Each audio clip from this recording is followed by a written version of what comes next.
bad gas. 91 octane is not your friend with boost.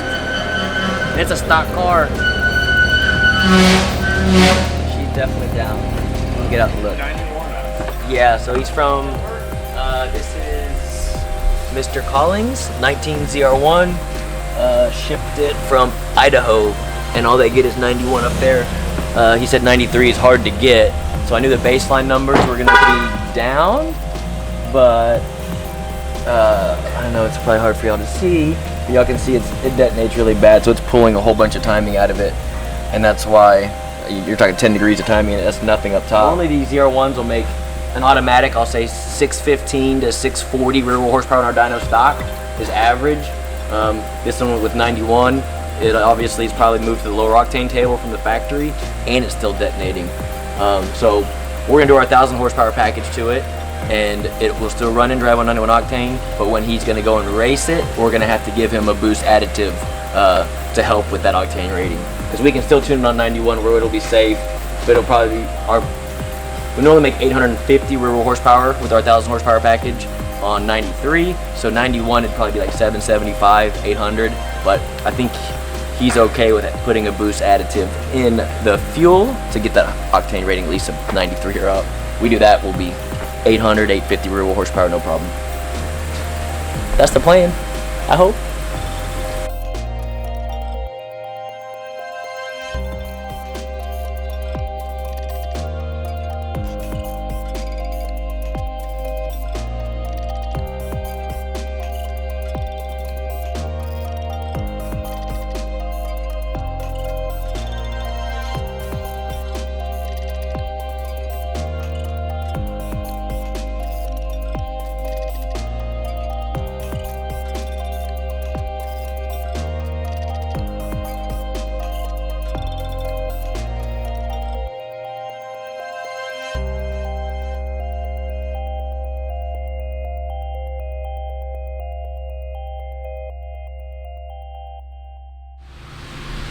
Alright, so Dan just finished up Mr. Collins' 2019 ZR1. We have it off the rack now. What makes these 19 ZR1s different from your regular C7 Z06s or any LT4 platform or LT1 platform is the E99 ECM in these. We can't just hook up to them and tune them right away. We either have to pull the stock ECM out, send it to HP tuners, have them unlock it, send it back to us, then go to work, or we order a new ECM from them, which we do 99% of the time, just to save us time to install it. But once we install the new ECM, it takes a couple hours, which we use our MDI to do a complete immobilizer relearn process. Essentially what that means is you're taking a new computer, sticking it in the car, you gotta tell it what the VIN is, and then obviously what modules, body control module, test control module, everything talks to one another, make sure everything is working properly, including, can they be any louder right now? Like it never fails when we make videos. I mean, just a chalkboard. Also, key fobs have to be programmed per the vehicle as well. So again, it's just another procedure, takes time, but again, we do a lot of these, so I'm used to doing them. But I just want to share that with you guys. In previous videos, I might have showed y'all the actual procedure and how long it takes to do it and to run through it. But now that the ECM's been, let's call it programmed, where all the modules connect, the key fob now connects, I loaded my stock, my startup file for this 1,000 horsepower package. Mr. Culling is in Ohio, so this car did have 91 octane in it. It still has 91 octane in it. I'm gonna fire it up for the first time for y'all guys so y'all can hear this thing. I'm gonna put some miles on it, make sure everything looks good, and then next we'll hit the dyno with it, see how much power she makes. Let's see if it starts with this file in it.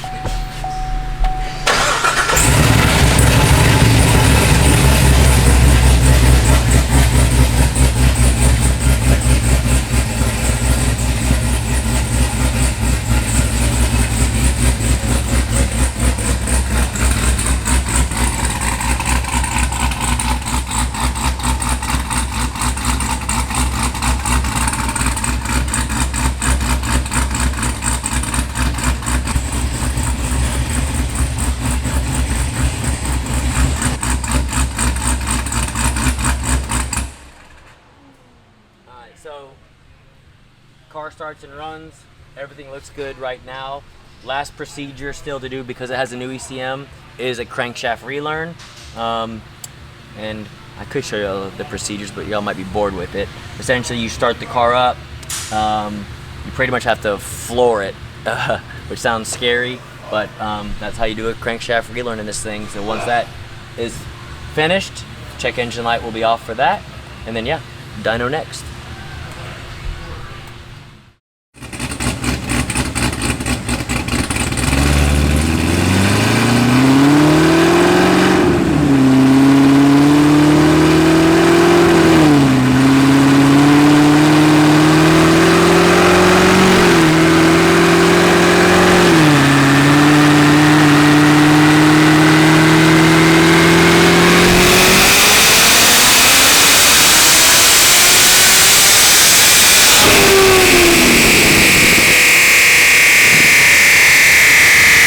First dyno pull, or first full pull I should say, with this package.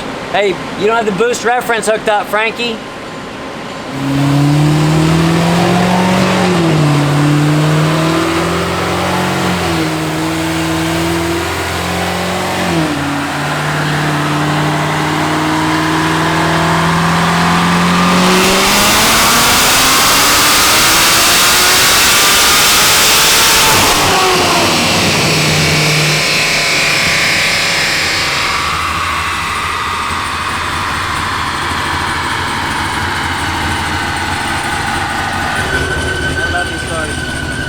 Second pull.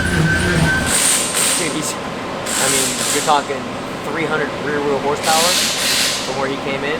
547. If I can get this thing to, I mean, 830, we're good right there. But I'm gonna put a little bit. Let's even get 840 this next pull, and I'll probably be happy. Look how good the graph looks. Like the torque, 814 rear wheel torque. Like that's sick. These cars are so fast, dude. And this is our basic 1,000 horsepower package. I love it. I love it. Yeah, 91 octane with, you put one thing, right? 1 quart of the VP Octanium blah blah blah blah octane rating. So we could we add N93 right into I think if it had 93, yes, it'd be fine. I'm just doing this because I know that's how he'll probably be driving it, racing it. How many gallons were in it? We put 5 more. It was almost, it had like a quarter of a tank of 91. Oh, we can get 91? And then, yeah, at these pumps. At any pump? Where? You got 89, 91, 93. Jackwagon. Oh. I never get the middle. Yeah. You get the cheap with the expensive. 87, 89, 93, right? Goddamn, now you got me fucking feeling retarded. I don't remember. It's not 91. It's no, there is such a thing, but it's not here. The one that's around the corner, it's 87, 89, 93. Yes, you're right. Like you said, I always get the high one. I don't ever get the low one. I get the low one because I'm cheap. My wife in the Escalade's like, oh, I get the good. I'm like, you should, but you ain't getting on it, so you're fine. Road trip, 87, here she is, or 89.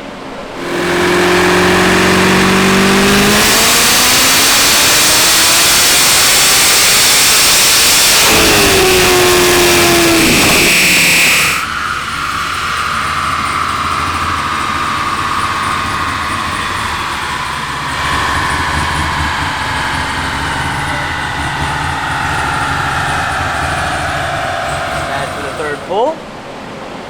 Yeah, so we'll since he's gonna run 91 and mix it with boost additive, I'm probably gonna pull a degree back out, so it'll probably be at 845 rear wheel horsepower, somewhere around there. Again, this is our 1,000 horsepower package, so 850 rear wheel horsepower is 1,000 flywheel with this drivetrain loss this car has.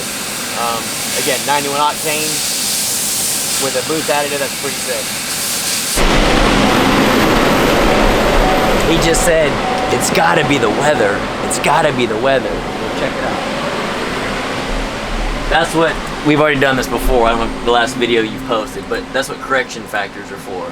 So usually SAE rule of thumb is what we normally run, but the internet changed it so everyone posts standard numbers. So we started posting standard numbers. So that's SAE correction. So 834 rear wheel horsepower, 816, right? Well, in this weather, because he thinks the weather did it, right? Let's change it to uncorrected. So this is what it's actually making today. 848 rear wheel horsepower. See how it actually corrects for the altitude in the air. So 848 is what it actually made today. And then the standard numbers, this you can see it bump up because it corrects. It's pretty close. Usually, like I said, when it's hot as crap outside, the uncorrected numbers will be down quite a bit. But on good weather days, they're usually pretty close, if not sometimes a little bit more than the correction factor.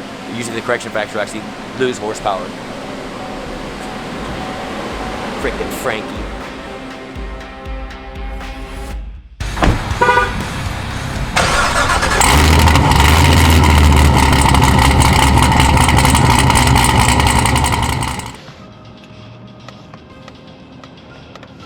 Alright, back to the fun part of these videos. I don't know which part or where he's posting this, but we are in Mr. Brad Collings' 2019 ZR1 Corvette. As y'all know, this is my favorite Corvette, my favorite platform that we build. And again, I don't try to sound, how do I say this? Trying to be humble, but we do build, I'm pretty sure, probably the most 19 ZR1s in the world. We do a lot of these. When it comes to since 2019, since they came out with this platform, and with them only building such a low limited run of these cars, I forget the final number, 3,000 total, and I really should count one day to share with y'all how many we have actually built and tuned, but the number is up there. It is a lot. The one that we're in today, which if we haven't already said in this video, this is our 1,000 horsepower package. So it is essentially cold air.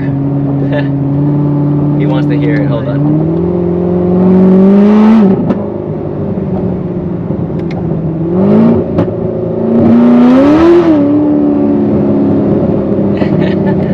Essentially, it's our cold air cam. Yeah, he's loving it. Essentially, cold air cam and headers are the main mods. We do ATI lower on it to spin the blower harder.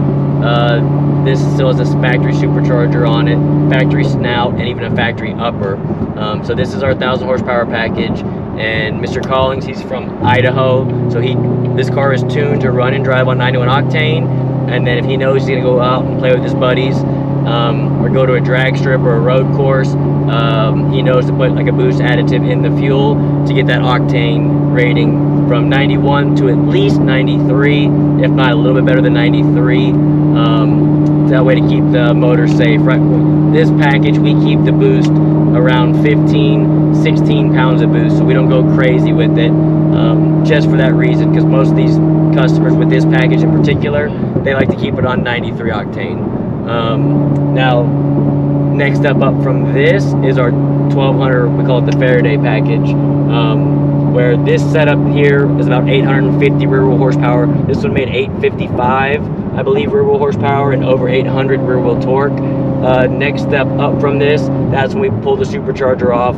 We poured it quite a bit, and then we do a larger throttle body. We had to do bigger injectors, and a few other things to get it from 850 solidly to 1,000 rear wheel horsepower.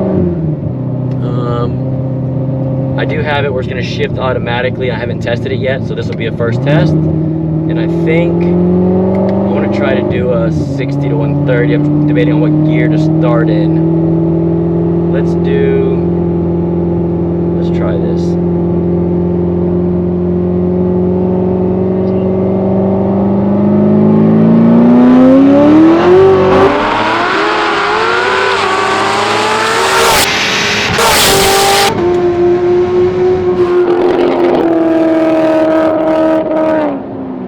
Second gear, it spun quite a bit, and I did put a drag rating on it just so I could test it, because this thing does make so much torque. Let me save that log. But this thing feels so good. Spun in second, traction control on. Once it hits third, this thing rips, and with it shifting by itself like that, it makes it so much for the end user. If he's out on the highway playing with his buddies, he just has to put it in manual mode, downshift what gear he wants to get the RPM right, and then just take off, and it does all the work itself. But yeah, I've said it a million times, this is by far, I hate to say it for you C8 owners out there, at the moment, this is still my favorite car to build. They still drive nice, but just the horsepower and torque it makes, it's pretty hard to beat with the small mods we do. You know, being able to obviously have full tuning capabilities over this E99 ECM compared to the E99 ECM that's in the C8, which here in the next few days we'll have updates on that, and hopefully the first few flashed ECMs for the C8. But let me pull over, check out this log, and see what else we can get going on. Watch, you can see how nice he is against the phone. My fucking car done yet? Watch. My fucking car done. Listen how nice he is. Are you being sarcastic? No, watch. Okay. You got a cold or what? Are you sick? Always. Huh? Oh, what's a dyno? I got it, don't worry. See how nice he is. Watch. Hello. Mr. Collins, how are you doing? Hey, good, buddy. How the heck are you? Dang. Pretty good. Your baby's done. Sweet, man. That's awesome. Have you gotten any videos, Brad? Hey, I have not yet, but I've been out of my office yesterday and today, and I won't be back in until in the morning. I got the first video of you guys just stock doing the sound. Oh, okay. Well, wait till you hear this thing now. This is Steven. I got done dynoing it yesterday, and I went and took it out and did a 60 to 130 on it. I put some drag radials on it. Dude, she flies 60 to 130. Wow. Do you know what a normal 60 to 130 time is on a car like that, or no? Oh, I don't. Okay. You guys are teaching me. You're teaching me everything. All right, well, put it this way. Our 1200 horsepower package that we normally sell, you know, they go high 4 seconds, 60 to 130s. So your car, I was predicting like a 5.4 to a 5.7. Yours went a 4.9 yesterday.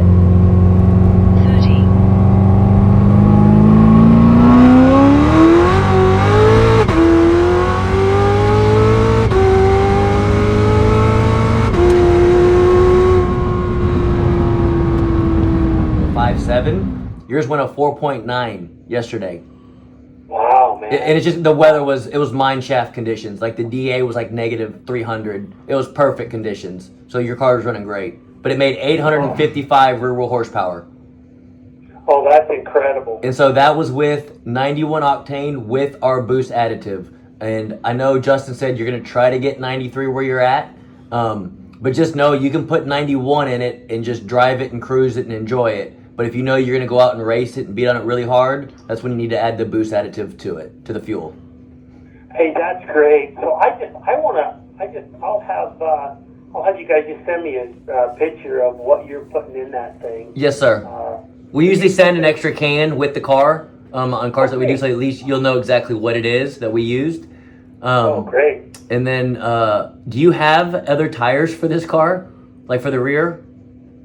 No, I don't have other tires. The tires that were on that thing, they were wore out, so I put those on because we get rainy, nasty weather, but we still try to get out and ride, till the middle of October. Right. So we put those on. But yeah, summertime, I can change those out. And I'd love to hear what you think I should put on. So that thing. yeah, I was gonna say you can keep these for cruising, but if I was you, I would go ahead and order the Toyo 888, and I'll have Justin or Will send you an email of the exact part number.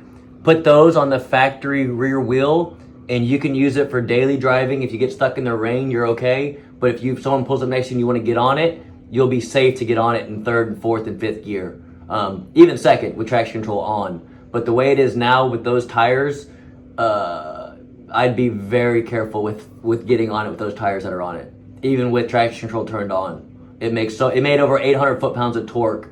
That's rear wheel torque. So it'll just spin those tires right Yes, out. sir. Yes, sir. Those tires are pretty much going to be. I mean, again, the traction control will help, but until fourth gear, maybe even fifth gear before that car even hooks up with those tires that you currently have on it.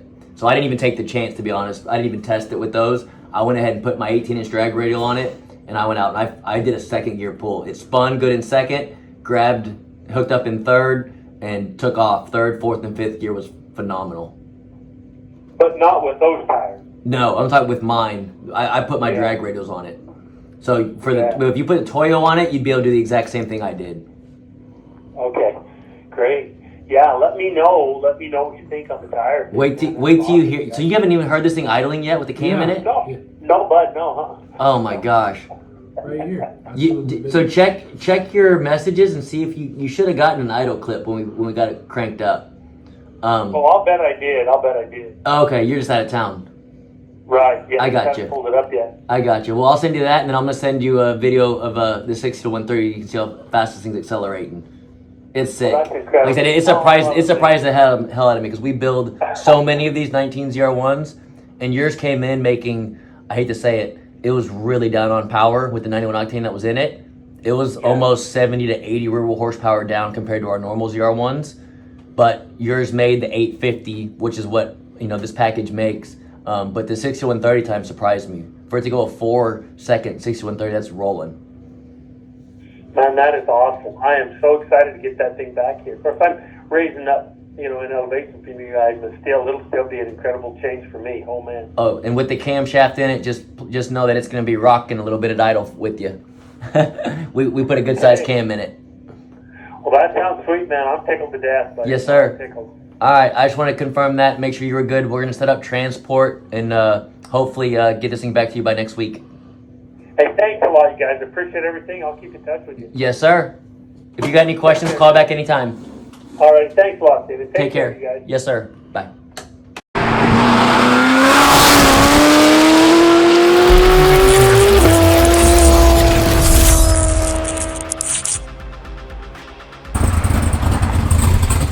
That was a good flyby. Camera in the back off. Yeah, hold on. That should have been pretty good, right? Yeah, that was good.